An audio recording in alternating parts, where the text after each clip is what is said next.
Howdy there, Goldfish Gang. It's your Goldfish Boyz back for episode 13. Nice hair work, by the way. Thank you. Had the hair flip and the hair. What do you call this? What's this move called? I don't know. Actually, it's interesting that we're going to talk about what things are called because that's going to come up today. We're going to use our newfangled whiteboards here. So we want to say welcome. This is number 13. 13, lucky 13 for us. I hope you're not tristodecaphobian because this is number 13. Throwing out the big words there, I'm telling you. Yeah, I'm a little bit worried now. Yeah, it's going to be a part of today's thing. So we don't have any follow-up from yesterday, but I do want to say we keep getting people who are posting the pictures of the animals, and we love it. And we've had quite a few people responding to the list on my Facebook listing of the foods, the weird foods, the wacky foods. I think I still have the most, though. I think I have the most wacky foods on that list, and I will probably have many more by the time I'm all said and done. I got to tell you, I've had way better experiences with wacky foods, for the most part, than the negatives. The one that is the exception is...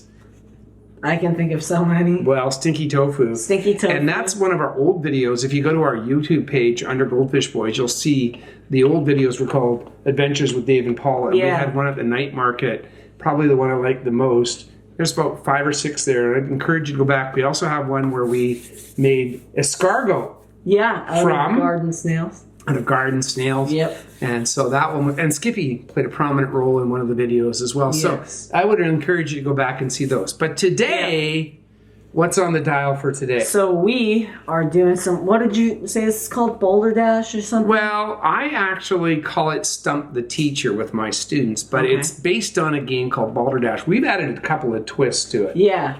So let me explain the rules of this. Let me get set up here. So we have both got our whiteboards with a total of 5 words on each. Now, we have added a twist. The whole idea is that we're going to quiz the other guy, and he has to get the definition. There are 2 rules. Rule number 1 is you don't have to know every definition for a word. So if a word has more than one definition and you get one of them, you're good. And rule number 2 is it cannot be a proper noun. It can't be the name of a person or the name of a thing per se, because if it is, then it's outside the rules. And that's important. And really the simple rule of thumb is if it's in the dictionary, which we may have to grab here, then it passes. And we used, I'll grab it here, entertain the people. I'm entertaining you. Okay, excellent. We just used a simple Oxford dictionary, and you can too. Now here are the twists. In each of our lists, we have 3 words from here's the proper sign language for 3 words from the dictionary. Yeah. 1 word is a slang word kind of from our own eras. So and then hundreds of years apart. Whoa. I think this is going to be like Ooga Booga or something. Yeah, exactly. Yeah. Drunk, right? And then the 5th word, and they're all mixed up, is a completely made-up word. Yeah. So the other person not only has to know the definitions, they have to identify which word is slang and which word's made up. So if you think about it, it's really out of a total of, there are 4 words that have to be defined. So that's 4. 1 definition of identifying a slang word, that's 5. And 1 fake word, that's 6. So it's out of 6. And you have a job here because whatever words we don't guess correctly or don't define correctly, we're going to leave. We aren't going to tell you the answer today. We'll do that tomorrow. And by the way, tomorrow we have kind of a cool 2-week episode anniversary thing planned. But anyways, we'll go back to our roots tomorrow. Yeah. I think I've explained it enough. Yeah. All right, so you're going to go first, and here's your pen to mark score. So mark a check mark. Show the people. So word number 1 is it backwards on the screen? Yeah, it is. Oh, we might have to mirror it or something. Yeah, exactly. That's all right. So it's extemporization. Extemporization. I don't like that how to say exactly. Extemporization. Yeah. Well, I extemporize on things quite a lot. Oh, that's great. Yes. I can't remember what it is. It means that you expand on things and talk about them in larger detail. And can produce more information or facts about them. That's not what the dictionary said. All right, let's take a look. The dictionary said... Let's look it up. Well, I won't say in case it... Yeah, that's a good idea. Don't do that. Okay, and the rule is it has to be the definition, one of the definitions in here. Yeah, so here, it's on this page right here. So you have to go to Okay, here you go. Exact. Watch out. Move your finger. Okay. Ah, yes, you're right. I still do that, but that's not the correct answer. So I get an X beside that one. Okay. Okay, so you're going to be asked to do it. Okay. The next word is fa. Fa. Fa. Fa. Fa. Well, I know that's how the Vietnamese noodle soup is pronounced, even though it's written Pho. I have no other definition. I'm going to go with fa, meaning Vietnamese noodle soup. That is incorrect. Oh no, I am down to 2 wrong. All right, Now, tortellini. Made up the word. Completely made up the word. That is correct. That is not a word. Now, There's number probably 4. a city in Italy called that. I looked up tortellini. I couldn't Okay, find good. anything. Yeah.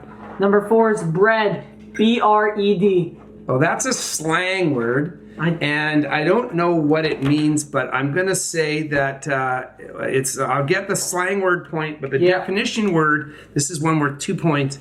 I'm going to say that it's spelled B-R-E-D. I'm going to suggest that it means that a person is naturally talented or good at something.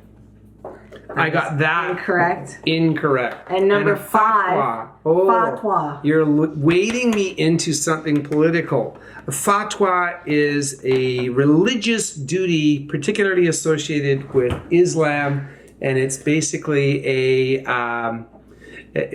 most famous fatwa was ordered against an author who famously wrote a book. And I'm having a brain fart about what the name of the author is for a moment, but I'm sure I'll remember it.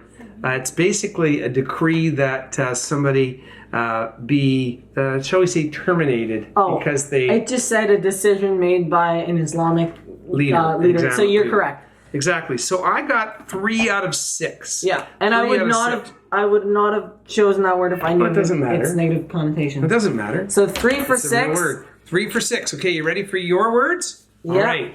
Here we go. And they're backwards, but I'll go through them. Give me the pen, please. Word number 1, peen. P-E-E-N. So the peen is, I know that there's a ball peen hammer. And the peen is the rounded end of something. Excellent. Yeah? Good job. Oh, cool. And it refers to exactly that or to the act of using it to, for example, pound metal to make a rivet stay, for example. All right? Hoopla. Hoopla is a made-up word.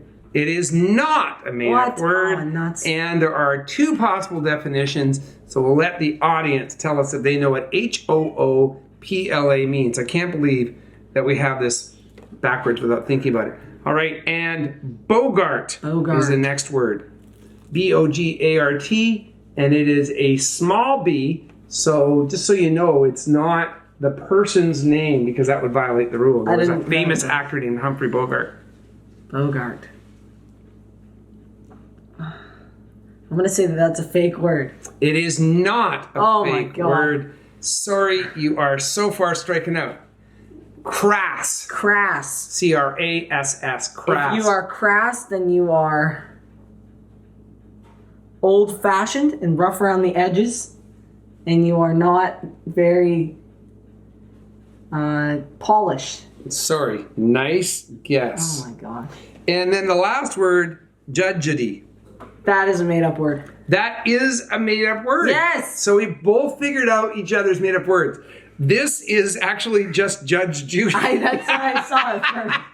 It's just Judge Judy without the G-E. And she would be very deeply honored right now. So David got 2 out of 6. 2 out of 6. I got 3 out of 6. So I win the competition. But, and by the way, I look at the camera. It does not like all this white. I'm telling you. You look at the setting on the camera. Yeah. All right. So anyways, David got 2 out of 6. You have to help us. Do you know the definitions of the word extemporization, spelled E-X-T-E-M-P-O-R-I-Z-A-T-I-O-N? And don't look in your dictionary before you post. Look in your dictionary. Yes. Or else. Fa, which I actually still need to look up. I'm really interested. Bread, which is a slang word, B-R-E-D. He means the slang version. I know what it means in obvious terms, and on my list, hoopla, H-O-O-P-L-A, Bogart, B-O-G-A-R-T, and crass, C-R-A-S-S, are the 3 words that he did not define, and he also didn't guess which word was a slang word. Can I guess which word is a slang word? You can take a guess. Yeah, sure. Bogart. Bogart is a slang word. So we're 3 for 6 now. 3 for 6, even All though I tied gave up. you another chance. So we're all tied up. And all right. well, let's make this rich. Yeah, the tiebreaker is if people get your words more than they get my words, I win.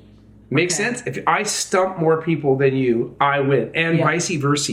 All right? So we want you to take a shot at these words. Hoopla. Wait, so it's who Bogart, gets stumped more? Or who gets stumped more? Yeah, who gets stumped more? If listen carefully. If I stump more people, in other words, you get more correct guesses on your words, I win. Oh, okay. So the more stumpings, the better. So don't guess the right.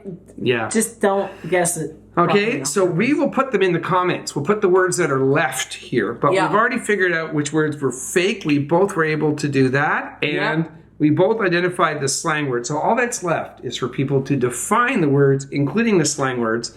And we'll let you do that. Until then, and must will then. I couldn't come up with a rhyme. I know that was really bad, Boomer. Yeah. All right. I am really excited for tomorrow's episode. Gonna come in a little bit hungry. A little bit hot. Come in hot. Yeah, come in. Did you see what came in our order? Yeah. We had a big order today. It's going to factor in. I have to tell you, we ordered our groceries today, and it literally was like, 8 days or 9 days ago that we ordered groceries, and we were astonished that we still couldn't get a lot of items, including paper products of any kind. It's a good thing we had a pretty good stash here. Hopefully things get better, but I'm telling you, folks, put your order in for your delivery or pickup groceries 7-8 days in advance. You can change it along the way. And right now, if you come across an opportunity to get something like meat or paper products, boring grown-up stuff to talk about, but do it. Yeah. All right? And in the meantime and in between time, while you're killing the time, read your dictionaries. Yes. And have fun. Create a game. Create a Stump the Teacher with your kid. And, one more thing. What was your thing you're going to tell us people to do in the comments? Their favorite? Their favorite word. Yeah, we want a crazy word. Hopefully one that we can look up and make sure you're not fabricating it. But quiz us or test us. Yeah. So it should be fun. Yes, until then, see you very soon. Keep it creamy. Kid. Keep it dreamy. Or kick, I should say. Kiss. And kick kid. Kick kid. Kick kid. Oh, that sounds like fun. And we'll see you tomorrow. Oh, okay. Meanwhile, I'll be just kicking the kid. Ow! Ow! Ow!